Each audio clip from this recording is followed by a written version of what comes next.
ಗೌರವಾನ್ವಿತ ಮಾಧ್ಯಮದ ಬಂಧುಗಳೇ, ತಮ್ಮೆಲ್ಲರಿಗೂ ಶುಭ ಮುಂಜಾವಿನ ಹಾರ್ದಿಕ ಶುಭಾಶಯಗಳನ್ನು ಹೇಳ್ತಾ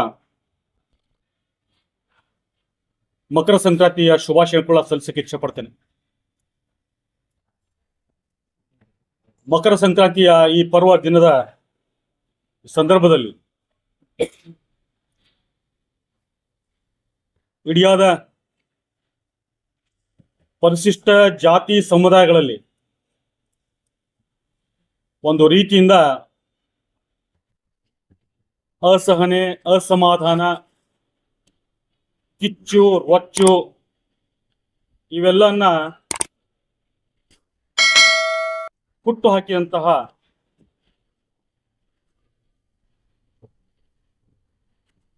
ಗೌರವಾನ್ವಿತ ಎಚ್.ಎನ್. ನಾಗಮೋಹನ್ ದಾಸ್ ಅವರ ಏಕ ಸದಸ್ಯ ವಿಚಾರಣಾ ಆಯೋಗ ಅಂತ ಹೇಳಕ್ಕೆ ಇಚ್ಛೆ ಪಡ್ತೇನೆ.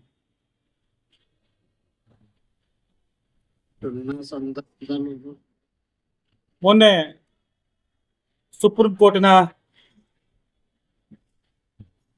ಸಂವಿಧಾನಿಕ ಪೀಠ ಪರಿಶಿಷ್ಟ ಜಾತಿಗಳಲ್ಲಿ ಒಳ ಮೀಸಲಾತಿ ಕಲ್ಪಿಸುವ ನಿಟ್ಟಿನಲ್ಲಿ ಒಂದು ತೀರ್ಪನ್ನು ನೀಡಿದೆ. ಆ ತೀರ್ಪು ಮತ್ತೆ ಅದು ರಾಜ್ಯ ಸರ್ಕಾರಗಳ ಒಂದು ಇಚ್ಛೆಯ ಮೇರೆಗೆ ಆಗಬೇಕು, ರಾಜ್ಯ ಸರ್ಕಾರಗಳ ತೀರ್ಮಾನ ತೆಗೆದುಕೊಳ್ಳುವಂತ ಒಂದು ತೀರ್ಪನ್ನು ನೀಡಿದ್ದಾರೆ.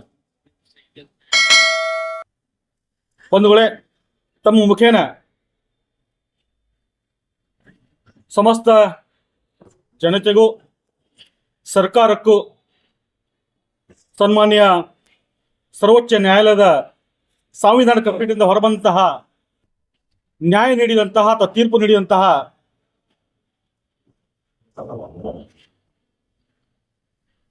ಘನತೆವೆತ್ತ ಗೌರವಾನ್ವಿತ ನ್ಯಾಯಮೂರ್ತಿಗಳಿಗೂ ಒಂದು ಪ್ರಶ್ನೆಯನ್ನು ಕೇಳಕ್ಕೆ ಇಚ್ಛೆ ಪಡ್ತೇವೆ.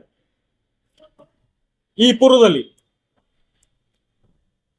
E Chinnaiah versus government of Tamil Nadu ಮತ್ತು ಪಂಜಾಬ್ ಸರ್ಕಾರದ ಸುಪ್ರೀಂ ಕೋರ್ಟ್ಗೆ ಪರಿಶಿಷ್ಟ ಜಾತಿಗಳಲ್ಲಿ ಒಳ ಮೀಸಲಾತಿ ಕಲ್ಪಿಸೋದಕ್ಕೋಸ್ಕರವಾಗಿ ಮಾರ್ಗದರ್ಶನವನ್ನ ಇದೇ ಸರ್ವೋಚ್ಚ ನ್ಯಾಯಾಲಯಕ್ಕೆ ಕೇಳಿದಾಗ ಆಗ ತೀರ್ಪು ಕೊಟ್ಟಂತಹ ಗೌರವಾನ್ವಿತ ನ್ಯಾಯಮೂರ್ತಿಗಳು ಮೀಸಲಾತಿ ವಿಷಯದಲ್ಲಿ ಸರ್ವೋಚ್ಚ ನ್ಯಾಯಾಲಯ ಯಾವುದೇ ರೀತಿಯ ನಾವು ಹಸ್ತಕ್ಷೇಪ ಮಾಡೋದಿಲ್ಲ,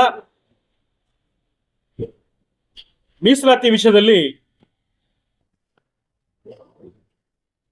ಪರಿಶಿಷ್ಟ ಜಾತಿ ಎಂಬುದು ಒಂದೊಂದು ಸಿಂಗಲ್ ಯೂನಿಟ್, ಅದನ್ನ ಒಡೆದು ಮತ್ತೆ ಒಳ ಮೀಸಲಾತಿ ಕಲ್ಪಿಸಲು ಸಾಧ್ಯ ಇಲ್ಲ ಅನ್ನೋ ಮಾತನ್ನ ಆಗಿನ ಸರ್ವೋಚ್ಚ ನ್ಯಾಯಾಲಯದ ನ್ಯಾಯಮೂರ್ತಿಗಳು ತೀರ್ಪು ಕೊಟ್ಟಿದ್ರು. ಇದೀಗ ಬದಲಾದ ಕಾಲಘಟ್ಟದಲ್ಲಿ ಆವಾಗ ಸರ್ವೋಚ್ಚ ನ್ಯಾಯಾಲಯ ಇದಕ್ಕೆ ಒಂದು ಪ್ರದತ್ತವಾದ ಅಧಿಕಾರ ಇರೋದು ಸಂಸತ್ತಿಗೆ ಮಾತ್ರ, ಸಂಸತ್ತು ನಿರ್ಣಯ ತೆಗೆದುಕೊಳ್ಬೇಕಂತ ನಿರ್ಣಯ ಕೊಟ್ಟಿತ್ತು. ಇದು ಸಮಸ್ತ ದಲಿತ ಸಮುದಾಯ, ಪರಿಶಿಷ್ಟ ಜಾತಿಯ ಸಮುದಾಯ ಒಂದು ಅಖಂಡತೆ, ಏಕತೆಯನ್ನ ಸಾಧಿಸುವಲ್ಲಿ ಮಾಡುವಲ್ಲಿ ಸಹಕಾರಿಯಾಗಿತ್ತು ಅಂತ ಹೇಳೋಕೆ ತಪ್ಪೇನಿಲ್ಲ. ಮುಂದುವರೆದ ಭಾಗವಾಗಿ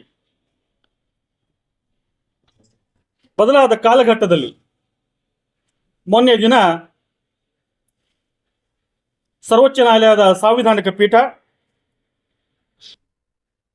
ಪರಿಶಿಷ್ಟ ಜಾತಿಯಲ್ಲೂ ಕೂಡ ಒಳ ಮೀಸಲಾತಿ ನೀಡಬಹುದಂತ ಒಂದು ತೀರ್ಪನ್ನ ನೀಡಿತು. ಸರ್ವೋಚ್ಚ ನ್ಯಾಯಾಲಯ ತೀರ್ಪು ಯಾರೂ ಅಲ್ಲಗಳೆಯಾಗಿಲ್ಲ, ಒಪ್ಪಿಕೊಳ್ಳುವಂತಹ ಸಿಹಿನೋ ಕಹಿನೋ, ಒಪ್ಪಿಗೆ ಇಲ್ಲಿಯೋ ಇಲ್ಲದೆಯೋ ಇದೆಯೋ, ಆದರೆ ಅದು ಒಪ್ಕೊಳ್ಬೇಕಂತಹ ಒಂದು ಅನಿವಾರ್ಯತೆ ನಮಗೂ ಇದೆ ಎಂಬ ಪರಿಭಾಷೆ ಗೊತ್ತಿದೆ. ಸರ್ವೋಚ್ಚ ನ್ಯಾಯಾಲಯನ ಗೌರವಿಸುವತ್ತ ನಮ್ಮ ಒಂದು ಪ್ರಶ್ನೆ, ಆಗ ಇದ್ದಂತಹ ಅಡೆತಡೆ ಈಗ ಬರಲಿಲ್ಲ? ಆವಾಗಿರುವಂತಹ ಸಂವಿಧಾನಿಕ ಅಡೆತಡೆ ಈಗ ನಿಮಗೆ ಕಾಣಲಿಲ್ಲವೇ?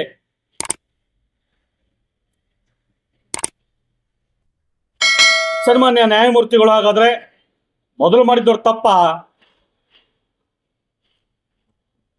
ಈ ರೀತಿಯಾದ ದ್ವಂದ್ವವಾದಂತಹ ತೀರ್ಪುಗಳು ಸಮಾಜಕ್ಕೆ ಕೊಡುವುದರಿಂದ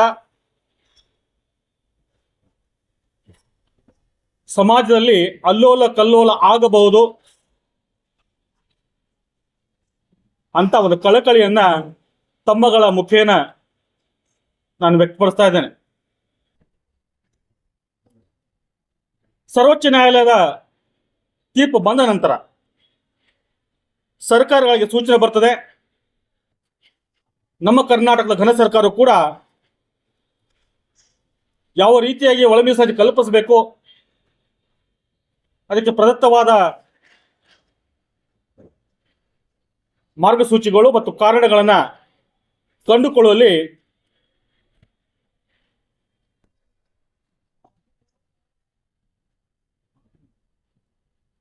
ಗೃಹ ಸರ್ಕಾರ ಮೊನ್ನೆ ಎಲ್ಲ ಪತ್ರಿಕೆಗಳು ಬಂದಿದೆ. ಜನವರಿ 2ರಂದು ಒಂದು ಅಧಿಸೂಚನೆಯನ್ನ ಪ್ರಕಟಣೆ ಮಾಡ್ತದೆ.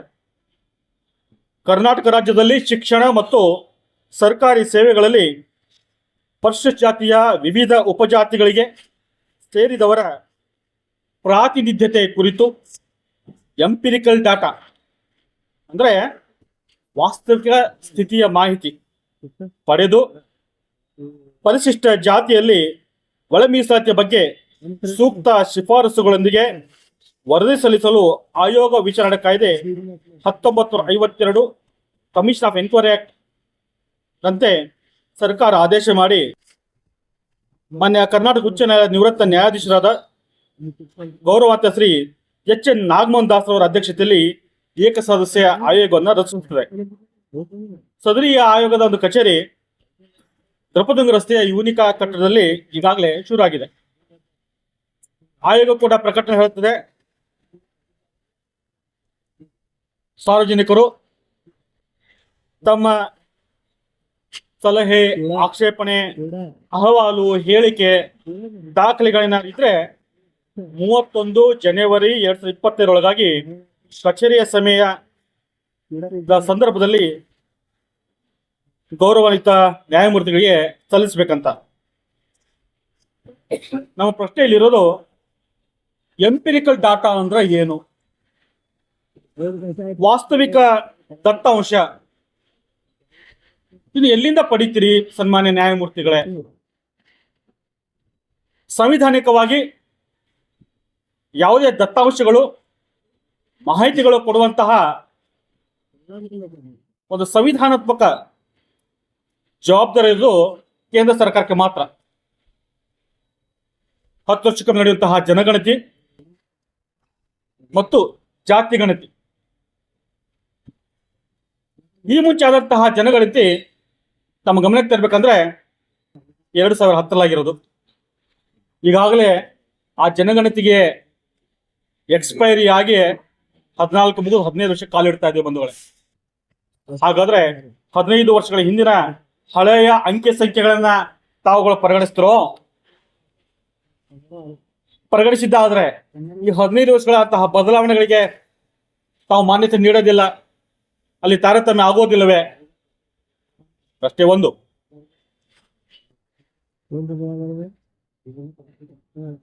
ಅಂತಹ ತರಾತುರಿಯಲ್ಲಿ ನೀವು ಆಯೋಗದ ರಚಿಸಿ ಆಯೋಗದ ಶಿಫಾರಸು ಪಡೆಯುವಂತಹ ಅವಶ್ಯಕತೆ ಆದ್ರೂ ಏನಿತ್ತು? ಜನಗಣತಿ ಆಗುವವರೆಗೆ ಕಾಯಬೇಕಾಗಿತ್ತು. ತದನಂತರ ವೈಜ್ಞಾನಿಕವಾಗಿ, ಸಂವಿಧಾನಿಕವಾಗಿ ದತ್ತಾಂಶಗಳು ನಿಮಗೆ ಸಿಗ್ತಿತ್ತು. ಅಮಾನ್ಯವಾಗಿರುವಂತಹ, ಯಾವುದೇ ಸಂವಿಧಾನಿಕ ಮಾನ್ಯತೆ ಇರದೇ ಇರುವಂತಹ ಎಂಪಿರಿಕಲ್ ಡಾಟಾನ ತಾವುಗಳು ಪಡಿತಾ ಇದ್ರಿ. ಇವಾಗ ಆ ಸಂಖ್ಯೆ ಯಾರಾದ್ರೂ ಕೊಡಬಹುದು, ಯಾವುದೇ ಸಂಘ ಸಂಸ್ಥೆಗಳು ಕೂಡ ಹೇಳ್ಬಹುದು. ನಮ್ಮ ಸಂಖ್ಯೆ ಇಷ್ಟಿದೆ ಅಂತಂದು. ಹಾಗಾದ್ರೆ ಇದರಲ್ಲಿ ಅವೈಜ್ಞಾನಿಕ ವಿಷಯ ಇದೆ ಎಂಬ ಅರಿವು ಆಯೋಗಕ್ಕಾಗಲಿ ಸರ್ಕಾರಕ್ಕಾಗಲಿ ಇಲ್ವೇ? ಪ್ರಶ್ನೆ 2. ಮುಂದುವರೆದ ಭಾಗವಾಗಿ ತಾವುಗಳು ಇದೇ ರೀತಿ ಮುಂದುವರೆದಾದ್ರೆ ಯಾಕೆ ಹಿಂದುಳಿದ ಆಯೋಗದ ಸನ್ಮಾನ್ಯ ಶ್ರೀ ಕಾಂತರಾಜ್ ಅವರ ವರದಿಯನ್ನ ಇನ್ನೂ ಒಪ್ಕೊಂಡಿಲ್ಲ? ಸೋರಿಕೆಯಾದ ಮಾಹಿತಿ ಪ್ರಕಾರ ರಾಜ್ಯದಲ್ಲಿಯೇ ಪರಿಶಿಷ್ಟ ಜಾತಿ ಜನಾಂಗ ಹಿಂದುಳಿದ ಸಂಖ್ಯೆ ಹೆಚ್ಚಾಗಿದೆ. ಅವರ ಬಾಹುಳ್ಯ ಅಧಿಕಾರದಲ್ಲಿರುವಂತಹ ಭುಜಬಲದಲ್ಲಿ ಹಣಬಲದಲ್ಲಿ ಇರುವಂತಹ ಅಧಿಕಾರಸ್ಥ ಬಂಧುಗಳಿಗೆ ಏನಾದರೂ ಹೆದರಿಕೆ ಇದೆಯೇ? ಪ್ರಶ್ನೆ ನಂಬರ್ 4. ಒಂದು ಕಣ್ಣಿಗೆ ಸುಣ್ಣ ಒಂದು ಕಣ್ಣಿಗೆ ಬೆಣ್ಣೆ ಏಕೆ ಅಂತ ಪ್ರಶ್ನೆ ಮಾಡ್ತೇವೆ. ಸರ್ಕಾರಕ್ಕೆ ದಲಿತರ ಅಖಂಡತೆ ಬೇಕಿಲ್ವೇ?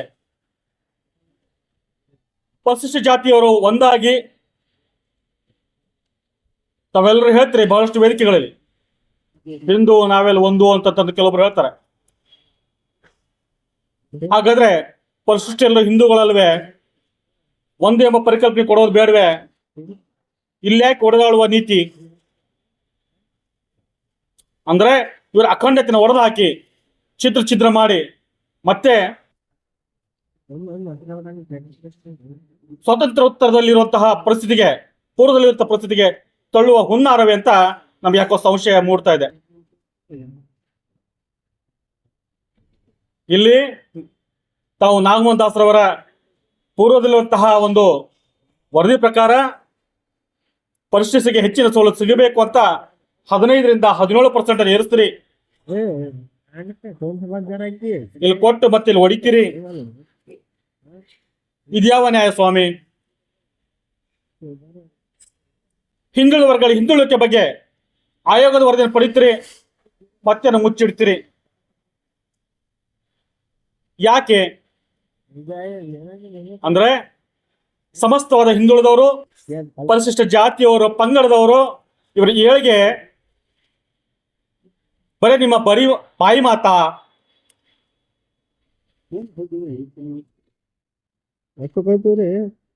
ಆ ನಿಟ್ಟಿನಲ್ಲಿ ಇವತ್ತು ಸಮಸ್ತ ಪರಿಶಿಷ್ಟ ಜಾತಿಲಿರುವಂತ ಎಲ್ಲಾ ಸಮುದಾಯದವರಿಗೆ ವಿಶೇಷವಾಗಿ ಬಂಜಾರ ಕೊರಮ ಕೊರಚ ಭೋವಿ ಭಜಂತ್ರಿ ಸಮಾಜದವರಿಗೆ ಒಂದು ವಿಶೇಷ ಅಹವಾಲನ್ನ ಇವತ್ತಿನ ದಿನ ಈ ಮಾಧ್ಯಮ ಗೋಷ್ಠಿ ಮುಖಾಂತರ ಮಾಡ್ತಾ ಇದ್ದೇವೆ. ಬಂಧುಗಳೇ, ತಾವೆಲ್ಲರೂ ಅತಿ ಹೆಚ್ಚಿನ ಸಂಖ್ಯೆಯಲ್ಲಿ ತಮ್ಮಗಳ ಆಕ್ಷೇಪಣೆಯನ್ನ ವೈಯಕ್ತಿಕ ನೆಲಗಟ್ಟಿನ ಮೇಲೆ ಅಥವಾ ನಿಮ್ಮ ಸಂಸ್ಥೆಗಳ ಲೆಟರ್ ಹೆಡ್ ಮೇಲೆ ತಾವುಗಳು ಶೀಘ್ರಾತಿ ಶೀಘ್ರದಲ್ಲಿ ಆಕ್ಷೇಪವನ್ನು ವ್ಯಕ್ತಪಡಿಸುತ್ತಾ ಸದರಿ ಆಯೋಗದ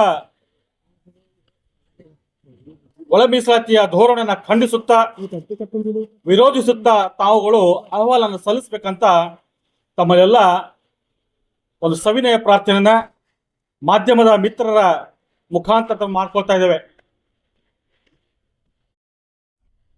ಬರೀ ನಾನು ಹೇಳಿದಂತಹ ಜಾತಿಗಳಷ್ಟೇ ಮಾತ್ರ ಸೀಮಿತವಲ್ಲ, ಇದು ಅಖಂಡ ಪರಿಶಿಷ್ಟ ಜಾತಿಗಳ ಮುಂಬರುವ ದಿನಗಳಲ್ಲಿ ಅಳಿವು ಉಳಿವಿನ ಪ್ರಶ್ನೆಯಾಗಿದೆ. ಅದಕ್ಕೆ ಎದ್ದೇಳಿ ಎಚ್ಚರಗೊಳ್ಳಿ. ಇದು ಹಿಂದಿರುವಂತಹ ಹುನ್ನಾರ ಬಗ್ಗೆ ಅರ್ಥ ಮಾಡಿಕೊಂಡು ಇವಾಗಲೇ ನಾವು ನಮ್ಮ ಅಖಂಡತೆಯನ್ನ ನಮ್ಮ ಒಕ್ಕಟ್ಟನ್ನು ನಾವು ಪ್ರದರ್ಶಿಸದೇ ಇದ್ರೆ ಮುಂಬರುವ ದಿನಗಳಲ್ಲಿ ಈಗ ಒಳ ಮೀಸಲಾತಿ, ನಾಳೆ ಮೀಸಲಾತಿಯ ಸಂಪೂರ್ಣ ವಿರೋಧವಾಗಿಯೇ ಕೂಗು ಹೇಳಬಹುದು. ಮೀಸಲಾತಿಯನ್ನು ಕಸಿದುಕೊಳ್ಳುವಂತಹ ಹುನ್ನಾರ ಕೂಡ ಇದು ಆಗಿರಬಹುದು. ಅದಕ್ಕಾಗಿ ಮಾಧ್ಯಮ ಮಿತ್ರರ ಮುಖೇನ ಹೇಳ್ತೇವೆ, ಯಾವುದೇ ಸರ್ಕಾರ ಇಂತಹ ದುಸ್ಸಾಹಸಕ್ಕೆ ಹಾಕಿದ್ದೇ ಆದರೆ ಕಾಂತರಾಜ್ ವರದಿಯನ್ನ ತಾವು ಮಂಡಿಸದೆ ಒಪ್ಪಿಕೊಳ್ಳದೆ ಈ ಆಯೋಗದ ವರದಿಯನ್ನು ತಾವುಗಳು ಒಪ್ಕೊಂಡ್ರೆ ಮುಂಬರುವ ದಿನಗಳಲ್ಲಿ ಅತ್ಯಂತ ಗಂಭೀರವಾದ ಎಚ್ಚರಿಕೆಯನ್ನು ಸರ್ಕಾರಕ್ಕೆ ಕೊಡಕ್ಕೆ ಇಚ್ಛೆ ಪಡ್ತೇನೆ. ರಕ್ತಪಾತವಾದೀತು. ಹಿಂದುಳಿದವರು, ದಲಿತರು, ಅಲ್ಪಸಂಖ್ಯಾತರು ಬೀದಿಗೆ ಇಳಿದು ತಮ್ಮ ಹಕ್ಕುಗಳಿಗಾಗಿ, ತಮ್ಮ ಮುಂದಿನ ಭವಿಷ್ಯದ ಸಂತತಿಯ ಅಭ್ಯುದಯಕ್ಕಾಗಿ ರಕ್ತ ಕ್ರಾಂತಿಗಾಗೋ ಇಳಿದ್ರು ಏನೋ ಆಶ್ಚರ್ಯ ಪಡಬೇಕಾಗಿಲ್ಲ. ಸರ್ಕಾರ ಎಚ್ಚೆತ್ತುಕೊಂಡು ಈ ವಿಷಯದಲ್ಲಿ ಕೆಲ ಪಟ್ಟಬದ್ಧ ಹಿತಾಸಕ್ತಿಗಳು ತಮ್ಮಗಳ ಮೇಲೇನೋ ಒತ್ತಾಯವನ್ನ ಹೇರ್ತಾ ಇದ್ದಾರೋ ಆ ಒತ್ತಾಯಕ್ಕೆ ಸರ್ಕಾರ ಮಣಿಯದೆ ನೈಜವಾದ ನ್ಯಾಯ ಕೊಡುವಲ್ಲಿ ಮತ್ತು ಐತಿಹಾಸಿಕ ಹೆಜ್ಜೆನಿಟ್ಟು ತೋರಿಸಲಿ ಅಂತ ನಾನು ವಿನಂತಿ ಮಾಡ್ತೇನೆ. ಸುಖಾಸುಮ್ಮನೆ ಹಿಂದುಳಿದವರ, ದಲಿತರನ್ನ ಚೂಟಿ ಅಳಿಸಿ ತೊಟ್ಟಲ್ಲಿ ಹಾಕಿ ತೂಗುವಂತಹ ಕೆಲಸ ಮಾಡಬೇಡಿ. ನಿಜವಾಗ್ಲೂ ನಿಮಗೆ ಸಾಮಾಜಿಕ ನ್ಯಾಯ ಕೊಡುವಂತಹ ಸದಿಚ್ಛೆ ಇದ್ದಿದ್ದೇ ಆದ್ರೆ ಸರ್ವರಿಗೂ ಸಮಪಾಲು, ಸರ್ವರಿಗೂ ಸಮಬಾಳು ಅಂತ ನೀವೇನೋ ಗಂಟಾಘೋಷ ಕೊಚ್ಕೊಳ್ತಿರೋ ಅದು ನಿಜವೇ ಆಗಿದ್ರೆ ಇವತ್ತು ಯಾವ ಸಮಾಜ ಹಿಂದುಳಿದಿದೆಯೋ ಅದಕ್ಕೆ ವಿಶೇಷ ಸವಲತ್ತನ್ನು ಕೊಟ್ಟು, ವಿಶೇಷವಾದ ಅನುದಾನವನ್ನು ಕೊಟ್ಟು ಅದನ್ನು ಮುಂದೆ ತರುವಂತಹ ಪ್ರಯತ್ನ ಆಗಲಿ. ಅದಕ್ಕೆ ನಾವು ಸ್ವಾಗತ ಮಾಡ್ತೇವೆ. ಅದನ್ನು ಬಿಟ್ಟು ಒಡೆಯುವಂತಹ ಪ್ರಯತ್ನಕ್ಕೆ, ದುಸ್ಸಾಹಸಕ್ಕೆ ಯಾವುದೇ ಸರ್ಕಾರ ಮಾಡಬಾರ್ದು. ಮಾಡಿದ್ದೇ ಆದರೆ ಆಗಲಿ ಅಂತಹ ಶಬ್ದವನ್ನ ಮತ್ತೊಮ್ಮೆ ಪುನಶ್ಚಿಸ್ತನೆ. ರಕ್ತ ಕ್ರಾಂತಿಯಾದೀತು. ಎಚ್ಚರ ಎಚ್ಚರ. ದಲಿತ, ಹಿಂದುಳಿದವ ಎದ್ದರೆ ಸರ್ಕಾರ ನಡಿಗಿ ಹೋದಿತ್ತು. ಸರ್ಕಾರವನ್ನ ಬುಡಿಮೇಲು ಮಾಡುವಂತಹ ಕೆಲಸಕ್ಕೆ ನಾವು ಕೈ ಹಾಕ್ತೇವೆ. ಪಕ್ಷಾತೀತವಾಗಿ ಇವತ್ತು ಪರಿಶಿಷ್ಟರು, ಹಿಂದುಳಿದರು ಒಂದಾಗಿ ನಮ್ಮ ಹಕ್ಕುಗಳನ್ನ ಉಳಿಸುವಲ್ಲಿ, ನಮ್ಮ ಮುಂದಿನ ಸಂತತಿಯವರ ಭವಿಷ್ಯಕ್ಕಾಗಿ ನಾವು ಹೋರಾಡಬೇಕಾಗಿದೆ. ಆ ನಿಟ್ಟಲ್ಲಿ ತಾವೆಲ್ಲರೂ ಅತಿ ಹೆಚ್ಚಿನ ಸಂಖ್ಯೆಯಲ್ಲಿ ನಿಮ್ಮ ಆಕ್ಷೇಪಣೆ ಮತ್ತು ವಿರೋಧದ ಒಂದು ಅಹವಾಲುಗಳನ್ನು ಆದಷ್ಟು ಬೇಗ 31 ಜನವರಿಯಕ್ಕಿಂತ ಪೂರ್ವದಲ್ಲಿಯೇ ಗೌರವಾನ್ವಿತ ನಾಗಮೋಹನ್ ದಾಸ್ ಅವರಿಗೆ ಅವರ ಒಂದು ಆಯೋಗದ ಕಚೇರಿಗೆ ತಲುಪಿಸಬೇಕು ಮತ್ತು ಒಂದು ಪ್ರತಿಯನ್ನ ಎಚ್ಚರಿಕೆ ರೂಪದಲ್ಲಿ ಸರ್ಕಾರಕ್ಕೂ ಕೂಡ ತಾವು ಕಳಿಸ್ಬೇಕಂತ ಮಾಧ್ಯಮದ ಮಿತ್ರರ ಮುಖೇನ ನಾನು ಸಮಸ್ತ ಜನರಿಗೆ ವಿನಂತಿ ಮಾಡ್ತೇನೆ. ತಮ್ಮೆಲ್ಲರಿಗೂ ವಂದನೆ. ನಿಯೋಗ ಯಾವುದೇ ಒಂದು ಅಹವಾಲನ್ನು ಕೊಟ್ಟರು ಕೂಡ ಆಯೋಗ ಸ್ವೀಕರಿಸುವಂಥದ್ದು ರಿಸೆಪ್ಟಿವ್ ಎಂಟಿಟಿ ಅಷ್ಟೇ, ರೆಸಿಪ್ರೊಕೇಷನ್ ಕೊಡೋದಿಲ್ಲ. ನಂತರದ ಕ್ರೋಢೀಕೃತವಾಗಿ ಆಯೋಗದ ಮುಂದೆ ಬರುವಂತಹ ಅಹವಾಲುಗಳು, ಆಕ್ಷೇಪಣೆಗಳು, ಸಲಹೆಗಳು, ದೂರುಗಳು, ದಾಖಲೆಗಳನ್ನು ಪರಿಶೀಲಿಸಿ ಅದು ನಿರ್ಣಯ ತೆಗೆದುಕೊಂಡು ಸರ್ಕಾರಕ್ಕೆ ಏನಾದರೂ ಸೂಚಿಸಬಹುದು. ಅದು ಏನೇ ಸೂಚಿಸಲಿ, ಯಾವ ಆಧಾರ ಮೇಲೆ ಆಯೋಗ ಸೂಚಿಸ್ತದೆ? ನಾನು ಇವತ್ತು ನನ್ನ ಸಮಾಜದ ಸಂಖ್ಯೆ 1-2 ಕೋಟಿ ಅಂತ ಹೇಳ್ತೀನಿ. ನನ್ನ ಸ್ವೀಕಾರ ಮಾಡ್ತದ? ಸ್ವೀಕರಿಸೋದಕ್ಕೆ ಯಾವುದಾದ್ರು ಸಂವಿಧಾನಿಕ ಮಾನ್ಯತೆ ಇದೆಯಾ? ಸಂವಿಧಾನಿಕ ಮಾನ್ಯ ಇರೋದು ಒಂದು ಜನಗಣತಿಗೆ, ಎರಡನೇದು ಸರ್ಕಾರದಿಂದ ಆದಂತಹ, ಅದು ಕೇಂದ್ರ ಸರ್ಕಾರದಿಂದ ಆದಂತಹ ಜಾತಿ ಗಣತಿ. ಇವೆರಡನ್ನು ಬಿಟ್ಟರೆ ಬೇರೆ ಯಾವುದೇ ಗಣತಿಗೆ ಮಾನ್ಯತೆ ಇಲ್ಲ ಅನ್ನೋದನ್ನು ಸರ್ಕಾರಕ್ಕೂ ಗೊತ್ತು, ಸರ್ವೋಚ್ಚ ನ್ಯಾಯಾಲಯಕ್ಕೂ ಗೊತ್ತು. ಇಷ್ಟೆಲ್ಲ ಗೊತ್ತಿದ್ದಾಗೂ ಕೂಡ ಈ ರೀತಿಯಾಗಿ ನಿರ್ಣಯಗಳನ್ನು ತೆಗೆದುಕೊಂಡು ಜನರ ಮೇಲೆ ಹೇರುವಂತಹ ಪ್ರಯತ್ನ ಆಗ್ತದೆ. ಆದರೆ ನ್ಯಾಯಾಂಗದ ಮೇಲೆ, ನ್ಯಾಯಮೂರ್ತಿಗಳ ಮೇಲೆ ಸರ್ವೋಚ್ಚ ನ್ಯಾಯಾಲಯದ ಗೌರವದಿಂದ ನಾವು ತಲೆಬಾಗ್ತೀವಿ. ಯಾಕೆಂದ್ರೆ ಪ್ರಜಾಪ್ರಭುತ್ವ ರಾಷ್ಟ್ರದಲ್ಲಿ ಅವರಿಗೆ ಸಂವಿಧಾನಕ್ಕೆ ಪ್ರದತ್ತವಾದ ಒಂದು ಗೌರವ ಇದೆ. ಆ ಗೌರವಕ್ಕೆ ತಲೆಬಾಗಲೇಬೇಕು. ಆದ್ರೆ ಪ್ರಜಾಸತ್ತಾತ್ಮಕ ರಾಜ್ಯದಲ್ಲಿ ಪ್ರಜಾಪ್ರಭುತ್ವದ ಒಂದು ಮೂಲ ಏನು ಹಕ್ಕುಗಳ ಒಂದು ಅಡಿಯಲ್ಲಿ ಪ್ರಶ್ನೆಗಳು ಕೇಳ್ತಾ ಇದ್ದೇವೆ. ನಾನು ಪ್ರಶ್ನೆಗೆ ಉತ್ತರ ಕೊಡಿ, ಒಪ್ಕೊಂಡಿದ್ದೀವಿ ಇಲ್ಲ ಅಂತಲ್ಲ. ಯಾಕೆ ನಮ್ಮ ಮನಸ್ಸಲ್ಲಿ ಒಬ್ಬ ಸಾಮಾನ್ಯ ವ್ಯಕ್ತಿಯಾಗಿ, ಕಾನೂನಿನ ಹೆಚ್ಚಿನ ಒಂದು ಪರಿವೆ ಇರಲಾಂತ ವ್ಯಕ್ತಿಯಾಗಿ ನಾನು ಪ್ರಶ್ನೆ ಕೇಳ್ತಾ ಇದ್ದೇನೆ. ಇನ್ನ ಕಾದು ನೋಡುದು, ಇಲ್ಲಿದ್ರೆ ಮುಂದೆ ಬೀದಿಗಿಳಿದು ನಮ್ಮ ನಿರ್ಣಯವನ್ನು ತಿಳ್ಕೊಬೇಕಾಗ್ತದೆ.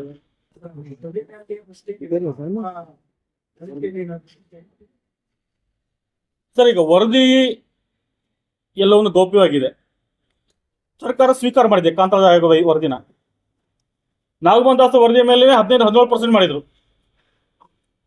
ಅಂದ್ರೆ ಹೆಚ್ಚಿನ ಒಂದು ಸವಲತ್ತು ಕೊಡಬೇಕು ಅಂತ ತಂದದ್ದು. ಕೊಟ್ಟ ಮೇಲೆ ಹೊಡೆಯೋ ಪ್ರಶ್ನೆ ಯಾಕೆ?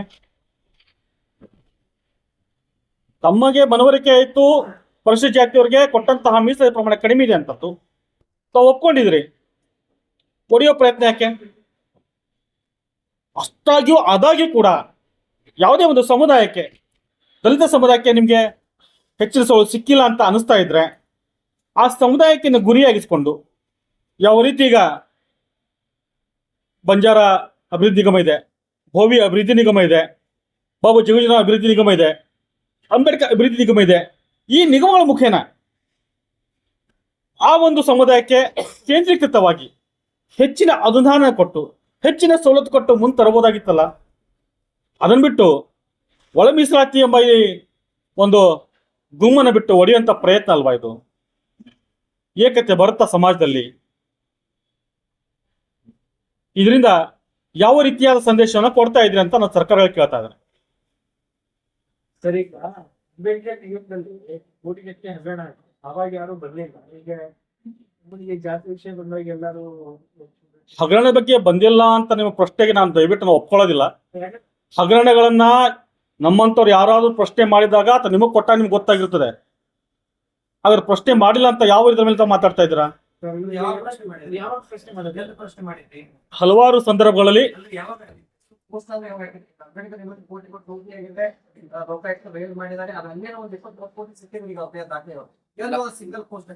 ಅದನ್ನ ಸರ್ಕಾರ ಮಾಡತ್ತೆ ಸರ್. ಸರ್ಕಾರ ಈ ಒಂದು ಹಗರಣ ಅಂತ ಯಾರೋ ಗೊತ್ತೈತಂದ್ರ ಅದನ್ನ ಮಾಡುವಂತದ್ ಕೆಲಸ ಯಾರು? ಸರ್ಕಾರ ಮಾಡ್ಬೇಕು. ನಾವು ಹೇಳಿಕೆ ಕೊಡದೇ ಇರ್ಲಿ.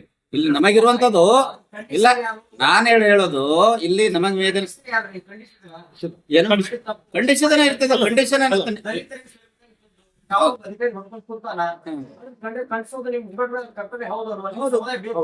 ಬೇಕು ಅಂತ ಹೇಳಿ ಮಾಡಿರ್ತಾರ. ಈಗ ಇಲ್ಲಿ ಇರುವಂತದ್ದು ನಾವು ಕರ್ತಿರುವಂತ ಮಾಧ್ಯಮ ಪ್ರತಿನಿಧಿಗೆ ಅಲ್ಲಲ್ಲ ಸರಿ. ನಿಮ್ಗೆ ಇಲ್ಲ ಒಂದ್ ಮಿನಿಟ್ ಸರ್, ನೀವು ಕೇಳ್ತಾ ಇದೆ ಸರಿದೆ. ಇಲ್ಲ ಕೇಳಬಾರ್ದಂತ ನೋಡಿ. ಇಲ್ಲ ಸಂಬಂಧ ಇಲ್ಲ, ಯಾವುದೂ ಇಲ್ಲ. ಇಲ್ಲಿ ನಾವು ಮೇನವಾಗಿ ಕೇಳ್ತಾ ಇರುವಂತದ್ದು ಇವತ್ತೇನು ಒಳ ಮೀಸಲಾತಿ ಅಂತ ನಮ್ದೇನು ವಿಷಯ ಇರ್ತದಲ್ಲ, ಇದಕ್ಕ ನಾವು ವಿರೋಧ ಮಾಡ್ತೀವಿ. ಒಂದೇ ಫಸ್ಟ್ ಪಾಯಿಂಟ್ ಎದಕ್ಕಂತಂದ್ರೆ ನಾವು ಒಳ ಮೀಸಲಾತಿ ಅನ್ನುವಂಥದ್ದನ್ನ ಜನಸಂಖ್ಯೆ ಆಧಾರದ ಮೇಲೆ ಇವತ್ತು ಮಾಡ್ತಾ ಇದ್ದಾರೆ. ಇದಕ್ಕೆ ವಿರೋಧ ಇರ್ತದೆ. ಸಂವಿಧಾನ ಪ್ರಿಯಂಬಲ್ ಏನೇ ಹೇಳುತ್ತೆ? ಸಾಮಾಜಿಕ, ಆರ್ಥಿಕ ಮತ್ತು ಶೈಕ್ಷಣಿಕವಾಗಿ ಅಂದ್ರೆ ಈ 3 ಹಂತದಲ್ಲಿ ನೋಡಿ ಮಾಡ್ರಿ ಅಂತ ಹೇಳ್ತಾರೆ. ಅಷ್ಟಾಗಿ ಸುಪ್ರೀಂ ಕೋರ್ಟ್ ಏನ್ ಹೇಳಿದೆ? ಎಂಪೆರಿಕಲ್ ಡಾಟಾವನ್ನ ನೋಡಿ ಅಂತ ಹೇಳ್ತಾ ಇದ್ದಾರೆ. ಎಂಪೆರಿಕಲ್ ಡಾಟಾ ಅಂದ್ರೆ ಏನು? ವಾಸ್ತವಿಕ ಸ್ಥಿತಿಗಳು ನೋಡ್ಬೇಕಂದ್ರೆ ಹೆಂಗೆ? ಇವ್ರು ಏನ್ ಮಾಡಿದ್ದಾರೆ? ನ್ಯಾಯಾಧೀಶ ನಾಗವನ್ನ ರಚನೆ ಮಾಡಿ 2 ತಿಂಗಳಲ್ಲಿ ವರದಿಯನ್ನು ಕೊಡಕ್ ಹೇಗೆ ಸಾಧ್ಯ ಇರ್ತೈತಿ? ವಾಸ್ತವಿಕ ದತ್ತಾಂಶ ಅಲ್ಲಿ ಸಿಗತ್ತಾ? ವಾಸ್ತವಿಕ ದತ್ತಾಂಶ ಬೇಕಂದ್ರೆ ತಾಂಡಗಳಿಗೆ ಬರಬೇಕು. ಇವತ್ತು ನಮ್ಮ ತಾಂಡ ಏನಿರ್ತದೆ ಊರು ಬಿಟ್ಟು ಎಷ್ಟೋ ಕಿಲೋಮೀಟರ್ ದೂರದಲ್ಲಿದೆ. ಅಲ್ಲಿ ಕೆಲವೊಂದಿಲ್ಲ, ಅಲ್ಲಿ ಸ್ಮಶಾನ ಭೂಮಿ ಇಲ್ಲ. ಇವತ್ತು ಕೂಡ ತಾಂಡಗಳು ಇದೇವಲ್ಲ, ಆ ತಾಂಡಗಳು ನಮ್ಮದಾಗಿ ಇಲ್ಲ, ಅವ್ರು ಬೇರೆದವ್ರು ಯಾರ್ದೋ ಜಾಗದಲ್ಲಿ ನಾವೆಲ್ಲ ವಾಸವನ್ನ ಮಾಡ್ತಾ ಇದೀವಿ. ಅಲ್ಲಿ ನಮ್ಮದೇ ಒಂದು ಹಾಸ್ಪಿಟಲ್ ಇರುವಂತದ್ದು ತಾಂಡದಲ್ಲಿ ಫೆಸಿಲಿಟಿ ಇರಂಗಿಲ್ಲ, ಮೂಲಭೂತ ಸೌಕರ್ಯ ಇಲ್ಲ. ಅದಕ್ಕೆ ನಾವೇನ್ ಹೇಳ್ತೀವತ್ತಂದ್ರೆ ಜನಸಂಖ್ಯೆ ಆಧಾರದ ಮೇಲೆ ನೀವು ಮಾಡಂತ ನೀವು ಹೇಳಿಲ್ಲ, ಆದ್ರೂ ಉದ್ದಟನ ಮಾಡಿ ನೀವು ಮಾಡ್ತಾ ಇದ್ರಲ್ಲ. ಫಸ್ಟ್ ನಾವು ಇದನ್ನ ಅಬ್ಜೆಕ್ಷನ್ ಮಾಡ್ತೇವೆ. ನಾವೇನು ಜನಸಂಖ್ಯೆ ಆಧಾರದ ಮೇಲೆ ಈ ಒಳ ಮೀಸಲಾತಿ ಮಾಡ್ತಾ ಇರೋದನ್ನ ನೀವು ನಿಲ್ಲಿಸಬೇಕು ಅಂತ ಸರ್ಕಾರ ಮಾಡ್ತೀವಿ. 2ನೇ ನ್ಯಾಯಾಧೀಶ ನಾಗಮೋಹನ್ ದಾಸ್ ಅವರಿಗೆ ಈ ಅಪಾಯಿಂಟ್ಮೆಂಟ್ ಏನು ಮಾಡಿರಲ್ಲ, ಇವರನ್ನ ತೆಗೆದು ಹಾಕಬೇಕು. 2ನೇ ಪಾಯಿಂಟ್ ಯಾಕೆ ತೆಗೆದು ಹಾಕ್ಬೇಕಂತಂದ್ರೆ 2020ರಲ್ಲಿ ಆಲ್ರೆಡಿ ಅವ್ರಿಗೆ ಏನಾಯ್ತಂದ್ರೆ ಸರ್ಕಾರ ಏನಂತಂದ್ರೆ ಮೀಸಲಾತಿ ಹೆಚ್ಚಳ ಮಾಡಲಿಕ್ಕೆ ಬರುತ್ತದೆ ಅಂತ ಒಂದು ಕೇಳ್ತು ಕ್ವಶನ್. ಅವಾಗ ಅವ್ರೇನ್ ಮಾಡಿದ್ರು? ಮೀಸಲಾತಿ ಹೆಚ್ಚಳ ಮಾಡಕ್ಕೆ ಬರುತ್ತದೆ, ಆದ್ರೆ ಒಳ ಮೀಸಲಾತಿನೂ ಮಾಡುತ್ತದೆ ಅಂತ ಒಂದು ವಿವಾದಕ್ಕೆ ಹೇಳಿದೇನೆ ಕೊಡಿದ್ರು. ಅಂದ್ರೆ ನಾವು ನ್ಯಾಯ ಯಾರ ಕಡೆ ಕೇಳಬೇಕು? ಆಲ್ರೆಡಿ ನಿಮಗೂ ಅಪರಾಧಿ ಸ್ಥಾನದಲ್ಲಿ ನಿಂದಿಸ್ಬಿಟ್ಟಿರಿ. ನೀವು ನಮ್ಗೆ ಅಪರಾಧಿ ಸ್ಥಾನದಲ್ಲಿ ನಿಂತ ಮೇಲೆ ಮತ್ತೆ ಒಳ ಮೀಸಲಾತಿ ಮಾಡಕ್ಕೆ ನೀವು ಬರಕತ್ತದೆ ಅಂತ ಹೇಳಿ ಇವರನ್ನು ಕೊಟ್ರೆ ಅವ್ರೇನಂತ ಉತ್ತರ ಕೊಡ್ತಾರೆ? ಆಲ್ರೆಡಿ ಹೇಳಿದ್ದಾರೆ. ಹೀಗಾಗಿ ನ್ಯಾಯಾಧೀಶ ನಾಗಮೋಹನ್ ದಾಸರನ್ನ ತೆಗೆದು ಬೇರೆದವರನ್ನ ಯಾರೋ ಸ್ವತಂತ್ರ ಇರುವಂತಹ ನ್ಯಾಯಮೂರ್ತಿಗಳನ್ನ ನೇಮಿಸಬೇಕು ಒಂದು ಭಾಗ. ನೀವು ಅಕಸ್ಮಾತ್ ನಾವು ಒಳ ಮೀಸಲಾತಿಯನ್ನ ಜನಸಂಖ್ಯೆ ಆಧಾರದ ಮೇಲೆ ಇದ್ರೆ ಇದನ್ನು ವಿರೋಧ ಮಾಡ್ತೀವಿ. ಅಷ್ಟಾಗಿ ನೀವು ಜನಸಂಖ್ಯೆ ಆಧಾರ ಮೇಲೆ ತಗೋಬೇಕು. ಯಾವುದು 2011 ಜನಗಣತಿ ಮಾತ್ರ ತಗೋಬಹುದು. ಅವಾಗಿಂದ ಈಗಿನ ವಾಸ್ತುಸ್ಥಿತಿಗೆ ಏನು ಚೇಂಜ್ ಆಗಿರುತ್ತದಲ್ಲ, ನೀವು ಮಾಡಬೇಕಾಗಿತ್ತಂದ್ರೆ ಸರ್ಕಾರಕ್ಕೆ ನಾವೇನ್ ಹೇಳ್ತೀವಿ ಅಂತಂದ್ರೆ ಪ್ರತಿ ತಾಂಡಗಳನ್ನ ಭೇಟಿ ಕೊಡಿ. ನೀವೇನ್ ಹೇಳ್ತಾ ಇದ್ರಲ್ಲ, ಏನು ಬಂಜಾರ ಸಮಾಜದವರು ಬೇರೆ ಬೇರೆದವ್ರು ಮುಂದೆ ಹೋಗಿದಾರ, ಡಾಟಾ ತೆಗೀರಿ ಸರ್. 1956 ಸ್ವಾತಂತ್ರ್ಯ ಬಂದಿದೆ, ಅವತ್ತಿನಿಂದ ಇವತ್ತು ಎಷ್ಟು ಜನ MLA ಇದಾರೆ, ಇವತ್ತು ಎಷ್ಟು ಜನ MP ದವರು ಇದ್ದಾರೆ ಬಂಜಾರದವರು, ಉಳಿಕಿದವರು ಅಂತ ತೆಗೀರಿ. ಯಾರಂತ ಮಾಡಿದಾರೆ ಅವ್ರನ್ನ ತೆಗೆದು ಹಾಕ್ರಿ. 2ನೇ ಪಾಯಿಂಟ್ ಏನಂತಂದ್ರೆ, ಬೇರೆ ರಾಜ್ಯದಲ್ಲಿ ಏನಾಗಿದೆ, ಬೇರೆ ರಾಜ್ಯದಲ್ಲಿ ಯಾವ ರೀತಿ ಮಾಡಿದ್ದಾರೆ ಅಂತಂದ್ರೆ, ಉದಾಹರಣೆ 15% ನಮ್ ಮೀಸಲಾತಿ ಇತ್ತಂದ್ರೆ ಅದರಲ್ಲಿ 10% ಅಂದ್ರೆ 101 ಜಾತಿಗಳ ಪೈಕಿ ಅತಿ ಹಿಂದುಳಿದ ಉಳಿದಿರುವಂತವ್ರು ಆ 10% ಅವ್ರು ಉಪಯೋಗ ಮಾಡ್ಬೇಕು.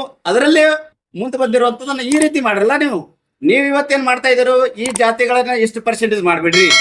ಈ ರೀತಿ ಮಾಡಿದ್ರೆ ಏನಾಗತ್ತೆ, ಒಂದು ಸಿಸ್ಟಮ್ ಇರತ್ತೆ. ಈಗ ಯಾರು 101 ಜಾತ್ರೆಯಲ್ಲಿಯೂ ಹಿಂದುಳಿದವರು ಇದ್ದಾರೆ. ಇವತ್ತು ಕೂಡ ಕೆಲವೊಂದು ಹಳ್ಳಿದೊಳಗೆ ತಾಂಡದೊಳಗೆ ಹೋದಾಗತ್ತಂದ್ರೆ ಕುಗ್ಗಾಟದೊಳಗ ಇವತ್ತು ಜನಸಂಖ್ಯೆನೇ ಆಗಿರಂಗಿಲ್ಲ. ಮತ್ತೆ 2ನೇದು ಅವ್ರದ್ದೊಂದು ಇದು ಅಂದ್ರೆ AK ಮತ್ತು AD ಅನ್ನುವಂಥದ್ದು ಆ ಕಡೆ ಆದಿ ದ್ರಾವಿಡ ಮತ್ತು ಆದಿ ಕರ್ನಾಟಕ ಅಂತ ಏನಿದೆ, ಅಲ್ಲಿ ನಾವು ವಾಸ್ತವಿಕ ದತ್ತಾಂಶ ಸರಿಯಾಗಿ ಸಂಗ್ರಹ ಮಾಡಿಲ್ಲ. ಹೀಗಾಗಿ ನಾವು ಅಲ್ಲಿ ಸಂಗ್ರಹ ಮಾಡ್ತೀವಿ ಅಂತ ಹೇಳಿದ್ರೆ ನಮ್ಮ ಸಮಾಜನೂ ಏನಿದೆ, ಇವತ್ತು ಊರ್ ಸಿಟಿದಲ್ಲಿ ಇದ್ದಾರೆ, ಎಷ್ಟೋ ಜನ ಸಿಟಿದೊಳಗೆ ಅವ್ರದನ್ನ ಸರ್ವೆ ಮಾಡಿರಂಗಿಲ್ಲ. ಇನ್ನು ತಾಂಡ ಬಿಟ್ಟು ಕೆಲವೊಂದು ತಾಂಡಕ್ಕೆ ಹೋಗುವಂತ ಬಸ್ ಸೌಕರ್ಯ ಇಲ್ಲ. ಇವತ್ತು ಅಲ್ಲಿ ಹೋಗಿ ಅವ್ರ ಸರ್ವೆ ಆಗಿರಂಗಿಲ್ಲ. ನೀವು ಅಲ್ಲೇ ಕುತ್ಕೊಂಡು ಯಾರೋ ಹೇಳಿರ್ತಾರ ಅಂತೇಳಿ ನೀವು ಅಲ್ಲಿರುವಂತ ವಾಸ್ತು ಇರ್ತೈತಿ. ಇದನ್ನ ಮಾಡಿರುವಂತದ್ದು ಏನಪ್ಪಾ ಅಂತಂದ್ರೆ, ದೀಪಾವಳಿಯ ನಂತರದ ಅಲ್ಲಿ ಜನಗಣತಿ ಆಗಿತ್ತು. ದೀಪಾವಳಿಯ ನಂತರದಲ್ಲಿ ಬಂಜಾರ ಸಮಾಜ ಅಂತ ವಲಸೆ ಹೋಗಿರುತ್ತೆ. ವಲಸೆ ಹೋದಾಗ ಇಲ್ಲಿ ಉಳಿದಿರುತ್ತಾರೆ ಯಾರು, ಅಜ್ಜೋ ಮೊಮ್ಮಕ್ಕಳು ಇರ್ತಾರೆ. ಆ ಸಂದರ್ಭದಲ್ಲಿ ಬೀಗ ಲಾಕ್ ಮಾಡಿದವರನ್ನ ಮಾತ್ರ ನೀವು ಇಷ್ಟೇ ಜನಗಣತಿ ಅಂತ ಹೇಳಿದ್ರೆ ಹೆಂಗೆ ಇರ್ತೈತಿ. ಅದಕ್ಕೆ ನಾವು ಹೇಳ್ತಾ ಇರೋದು, ಈ ವಾಸ್ತವಿಕ ಎಂಪರಿಕಲ್ ಡಾಟಾ ಸುಪ್ರೀಂ ಕೋರ್ಟ್ ಹೇಳಿರುವಂತಹ ವಾಸ್ತವಿಕ ದತ್ತಾಂಶವನ್ನ ಪರಿಗಣಿಸ್ರಿ. ನೀವೇ ಅಂತೇಳಿ ಅಲ್ಲೇ ಕೂತಲ್ಲಿ ವಾಸ್ತವಿಕ ದತ್ತಾಂಶ ಇಲ್ಲಾರ್ದೆ 2 ತಿಂಗಳಲ್ಲಿ ಮಾಡಲೆ ಒಂದು FIR ಕೇಸ್ ಮಾಡಿದೇವೆ ಅಂತಂದ್ರೆ ನಾವು ಚಾರ್ಜ್ ಶೀಟ್ ಮಾಡಕ್ಕೆ ಎಷ್ಟು ತಿಂಗಳು ಹೋಗತ್ತೆ ಹೇಳಿ ನೀವು? ಆಗತ್ತೇನಾ? 101 ಜನಸಂಖ್ಯೆ ಎಲ್ಲಾ ಡಾಟಾಗಳನ್ನ ಮಾಡಲಿಕ್ಕೆ ಆಗತ್ತಾ? 2 ತಿಂಗಳಲ್ಲಿ ಯಾವ ರೀತಿ ಮಾಡ್ತಾ ಇರ್ತೀನಿ? ಅದಕ್ಕೆ ಸರ್ಕಾರಕ್ಕೆ ಹೇಳ್ತೀವಿ, ನಾವು CMಗೂ ನಾವು ನೇರವಾಗಿ ಹೇಳ್ತೀವಿ. ನಾವು ಸುಮ್ಮನೆ ಇವತ್ತಂದ್ರೆ ಅದರ ಅರ್ಥ ನಮ್ಮನ್ನ ನೀವು ಪರಿಶೀಲನೆ ಮತ್ತೊಂದಿಷ್ಟು ನಮ್ಮ ತಾಳ್ಮೆನ ಸಹನೆ ಮಾಡಬೇಡ್ರಿ. ನ್ಯಾಯಬದ್ಧವಾಗಿ ಇವತ್ತು ಸಂವಿಧಾನದ ಆಧಾರದ ಮೇಲೆ ಏನು ನ್ಯಾಯ ಕೊಡಬೇಕು ಅದರ ಮುಖಾಂತರ ನಾವು ಹೋರಾಟವನ್ನು ಮಾಡಬೇಕು ಅನ್ನೋಂಥದ್ದು ಒಂದೇ ಭಾವನೆ ಇದೆ. ಅದನ್ನು ಬಿಟ್ಟು ನೀವು ಮತ್ತೆ ನಿಮ್ಮ ಉದ್ದಟನವನ್ನು ತೋರಿಸ್ಕೊಟ್ರೆ ಮತ್ತೆ ಏನ್ ಮಾಡಿದ್ರೆ ಅಂದ್ರೆ, ನಾವು ಮುಂದಿನದರಲ್ಲಿ ನಮ್ಮ ಡಾಕ್ಟರ್ ಸರ್ ಹೇಳಿರುವಂತ ಡಾಕ್ಟರ್ ಬಾಬುರಾಜ ನಾಯ್ಕ ಅವ್ರು ಹೇಳಿದಂಗೆ ನಾವೆಲ್ಲ ಪಕ್ಷಾತೀತವಾಗಿ ಎಲ್ಲಾ ಸಮಾಜವನ್ನ ಕೂಡಿಸ್ಕೊಂಡು ಒಂದು ಉಗ್ರವಾದ ಹೋರಾಟವನ್ನ ಮಾಡ್ಬೇಕಂತ ಹೇಳ್ತೇವೆ. ಇದಕ್ಕೆ ಸಂಬಂಧಪಟ್ಟಾಗೆ ನಾವು ಆಲ್ರೆಡಿ ಬೆಂಗಳೂರಿನಲ್ಲಿ ಒಬ್ಬರು ವಕೀಲರನ್ನು ಕೂಡ ನೇಮಕ ಮಾಡಲು ಎಲ್ಲರದ್ದು ಒಂದು ಯೋಜನೆಯನ್ನು ಮಾಡ್ಕೊಂಡಿವಿ. ಇನ್ನು 2 ದಿವಸದಲ್ಲಿ ಅದನ್ನ ಕೆವಿಟ್ ಹಾಕುವಂತ ಕೆಲಸವನ್ನ ಅದನ್ನು ಕೂಡ ನಾವು ಏನು ಮಾಡಬೇಕಾಗಿದೆ ಅದನ್ನು ಕೂಡ ಮಾಡ್ತೀವಿ. ಇದು ವಾಸ್ತವಿಕತೆ. ಇನ್ನು ಸಾಹೇಬ್ರು ಹೇಳಿದಾಗೆ ಅಂಬೇಡ್ಕರ್ ಹಗರಣ ಆಗಿದೆಯೋ ಅದಕ್ಕೇನು ವಾದ ಇಲ್ಲ, ಮಾಡಿರ್ತಾರೆ. ಯಾರೋ ಒಬ್ಬರು ಮಾಡಿಲ್ಲ ಅಂತಾರಂಗಿಲ್ಲ. ಈಗ ಇದರಲ್ಲಿ ನೀವು ಎಷ್ಟೋ ಸಮಾಜದೊಳಗಿರುವಂತ 101 ಜಾತಿಗಳು ಇರುವಂತ ಸಮಾಜದಲ್ಲಿ ಯಾರೋ ನೀವು ಮಾಡಿರಿ ಏನಂತಲ್ಲ, ಯಾರೋ ಒಬ್ಬರು ಮಾಡಿದ್ರು ಕೂಡ ನಮ್ದು ಎಲ್ಲರದು ಬಂತು. ಇವ್ರು ಮಾಡ್ಲಿಕ್ಕಿಲ್ಲ ಅಂತ ನಾವು ಮಾಡಿರ್ತೀವಿ.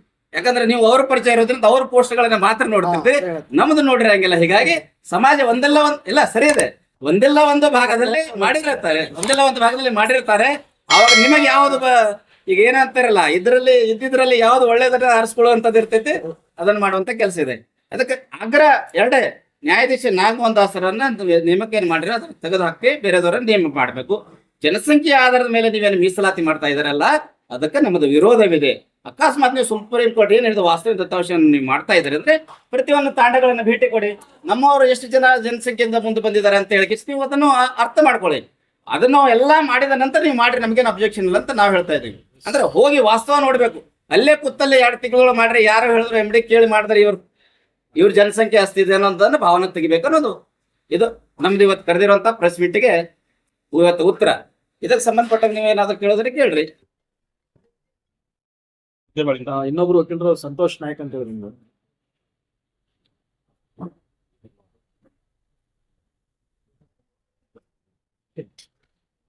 ಮತ್ತೆ ಯಾರು ಏನೋ ಕೇಳೋದ್ರಿಂದ ದಯವಿಟ್ಟು ಕೇಳ್ಬೇಕು ಸರ್.